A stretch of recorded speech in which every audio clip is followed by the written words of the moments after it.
Quand avez-vous vu le Fonds monétaire international applaudir un pays africain pour avoir dit non à la dette? Prenez un instant. Le Burkina Faso, jadis critiqué pour son refus des prêts extérieurs, vient de recevoir les félicitations du FMI. Sous la direction du capitaine Ibrahim Traoré, ce pays a résisté aux pressions et a choisi une voie risquée: se passer de l'endettement international, envers et contre tous. Ce qui était qualifié de folie ou d'ignorance économique est à présent salué par l'une des institutions financières les plus puissantes au monde.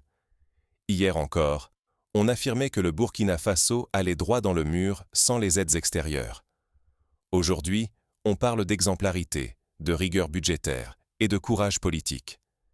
Ignorer ce retournement serait une erreur fatale. Cela nourrirait la vieille croyance que l'Afrique ne peut avancer sans emprunter, perpétuant ainsi une dépendance dangereuse. Comment un tel revirement a-t-il été possible? Et que peut en retenir l'Afrique pour son propre avenir? Plongeons dans l'histoire récente du Burkina Faso pour comprendre cette transformation inattendue. Quels choix audacieux ont mené à ce respect international? Pourquoi tant de dirigeants africains sollicitent-ils encore des prêts internationaux? Cette question dérange, mais elle est cruciale. Depuis plusieurs décennies, la plupart des États d'Afrique recourent presque systématiquement aux prêts du Fonds monétaire international ou de la Banque mondiale, comme s'il s'agissait d'un passage obligé pour gouverner. Mais ces prêts sont rarement gratuits. Ils s'accompagnent d'exigences sévères qui dictent où couper, quoi financer, parfois même comment gouverner. Résultat, la souveraineté s'amenuise, les marges de manœuvre disparaissent, et l'avenir du pays se joue à des milliers de kilomètres de là. Refuser, c'est braver l'orage. L'histoire montre que tout dirigeant africain qui ose dire non s'expose à l'isolement, à la pression, voire à des menaces de chaos économique.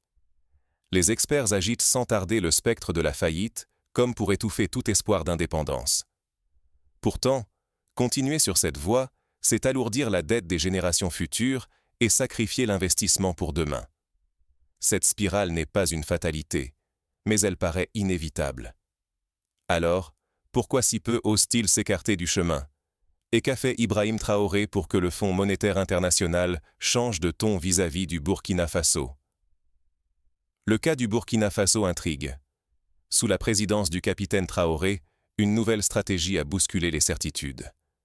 Et si le véritable courage, c'était de refuser l'argent facile? C'est le choix audacieux qu'a fait Ibrahim Traoré à la tête du Burkina Faso. Là où beaucoup de dirigeants cèdent à la pression des institutions internationales, lui a choisi la voie la plus risquée, mais aussi la plus digne.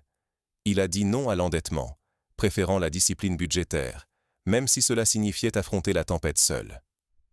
Plutôt que d'accumuler des dettes lourdes pour les générations à venir, Traoré a serré la ceinture de l'État. Il a imposé une rigueur stricte dans les finances publiques, refusant la facilité des crédits étrangers. Dans un pays confronté à l'insécurité et à des besoins immenses, ce refus, c'était accepter de marcher sans béquilles, là où tant de gouvernements africains s'appuient sur l'extérieur. Mais comment tenir sans ces appuis? Traoré a réorganisé toutes les priorités. Fini les dépenses superflues. Priorité au soutien de l'agriculture, à la sécurité et à l'industrialisation. Chaque franc devait désormais servir l'intérêt collectif. Ce choix radical a suscité critiques et moqueries, parfois même le mépris de certains pairs africains et experts internationaux. Beaucoup le voyant déjà échouer, annonçant l'effondrement ou l'isolement du Burkina Faso. Traoré a résisté. Il savait que sacrifier l'indépendance pour quelques aides, c'était trahir l'avenir. Il a misé sur la transparence et la confiance dans les ressources nationales. Pourtant, alors que tout le monde prédisait le pire, un retournement inattendu s'est produit. Mais ce pari risqué allait-il vraiment porter ses fruits? Un signal venu d'une institution longtemps perçue comme l'adversaire allait tout changer. Quand ceux qui doutaient deviennent admirateurs, faut-il revoir nos certitudes? Le Fonds monétaire international, jadis critique, adresse aujourd'hui ses félicitations officielles au Burkina Faso. Pour la première fois depuis de longues années, le FMI salue la discipline budgétaire et la trajectoire nouvelle du pays sous la présidence du capitaine Ibrahim Traoré. Ce n'est pas une formule polie.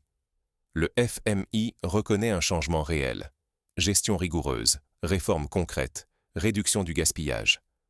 Mieux encore, il propose un partenariat renforcé, preuve que même les plus grands acteurs mondiaux savent applaudir l'exemplarité quand elle surgit.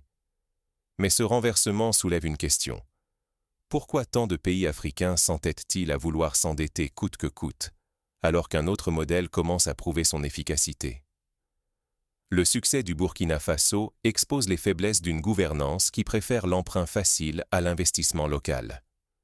Des décennies durant, la majorité des dirigeants africains ont accumulé dettes et compromis, hypothéquant l'avenir de leur peuple. Aujourd'hui, la réussite de Traoré prouve qu'un autre destin est possible, sans chaînes invisibles ni soumission. Mais si les autres pays refusent de suivre cet exemple, risquent-ils de rater une occasion unique de tourner la page de la dépendance? L'enjeu dépasse la fierté nationale. C'est l'indépendance, la stabilité et l'honneur de tout un continent qui se jouent. Pourtant, une question persiste.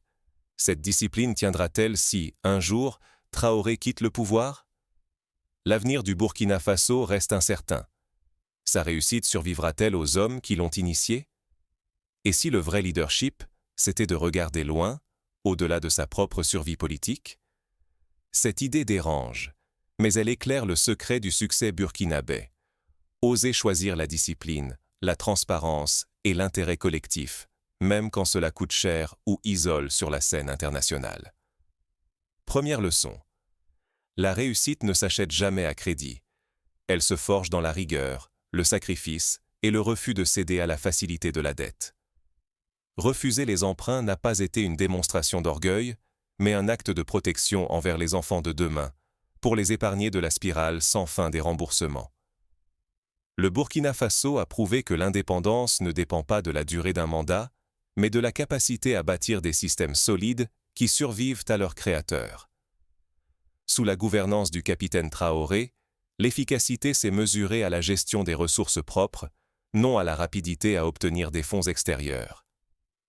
La reconnaissance du Fonds monétaire international n'est pas arrivée parce que le pays a tendu la main, mais parce qu'il a tenu ferme sur ses principes. Chaque franc compte, chaque dépense est scrutée, chaque investissement vise l'autonomie avant tout. Ce modèle n'est pas qu'une leçon pour le Burkina Faso. Il interpelle tous les Africains. Questionner la dette, refuser la confiance aveugle envers les prêts internationaux, exiger de leurs dirigeants une vision à long terme. Mais tout cela reste fragile. Sans discipline, sans leadership, sans vigilance, les acquis peuvent disparaître en un instant, surtout lors d'un changement de pouvoir. L'histoire du continent l'a déjà douloureusement prouvé. Alors, qui doit porter cette responsabilité? Citoyens, institutions africaines, société civile, chacun doit défendre et adapter ce modèle ailleurs.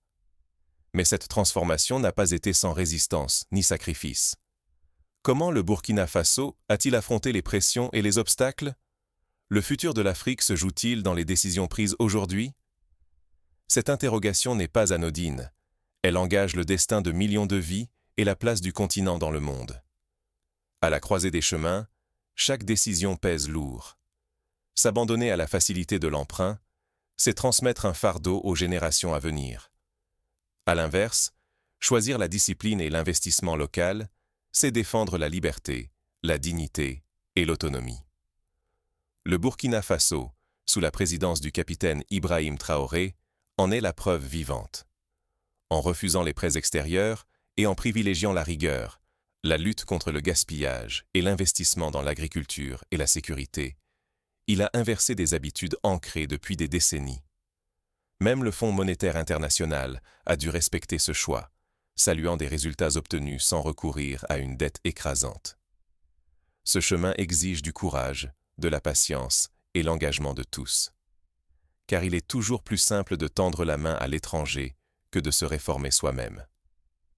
Seule cette voie, pourtant, peut rendre à l'Afrique l'honneur et l'indépendance durable qu'elle mérite. Alors, répéterons-nous le cycle de la dette, ou soutiendrons-nous les leaders qui osent rompre avec le passé? Ce choix nous appartient à tous.